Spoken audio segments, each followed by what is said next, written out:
Violent video games. On June 27, 2011, the California Supreme Court has released a decision in the case of Brown versus Entertainment Merchants Association, which asks whether a state law restricting the sale of violent video games to minors violates the First Amendment right to freedom of speech.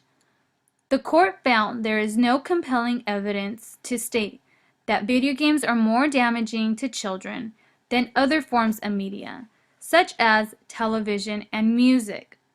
California's claim that interactive video games can cause problems because the player participates in violent action while playing the game and determines its outcome by choice.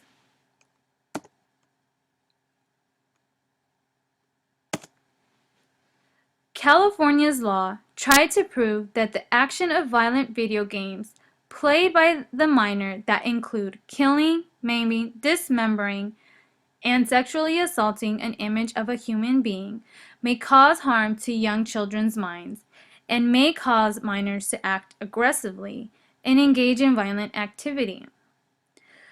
Psychological studies have shown a connection between exposure to violent video games and harmful effects on children do not prove that such exposure causes minors to act aggressively.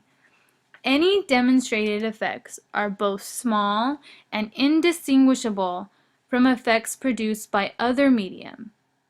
Since California has declined to restrict those other media's Saturday morning cartoons, its video game regulation is widely under-inclusive, raising serious doubts about whether the state is pursuing the interests it invokes or is instead disfavoring a particular speaker or viewpoint.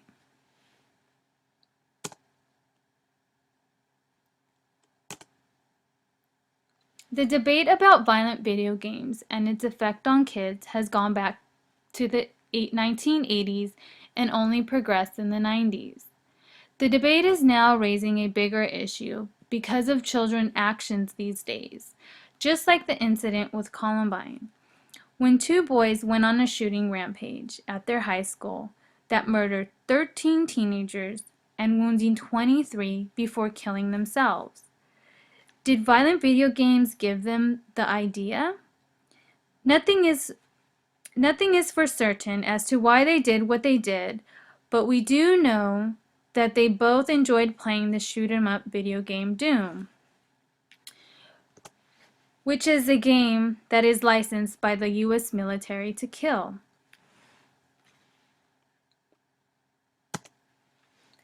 California is not alone in being shot down on restricting violent video games. So were other states, like Michigan and Illinois, were also rejected trying to restrict violent games. Both states attempted to criminalize the sale of violent video games.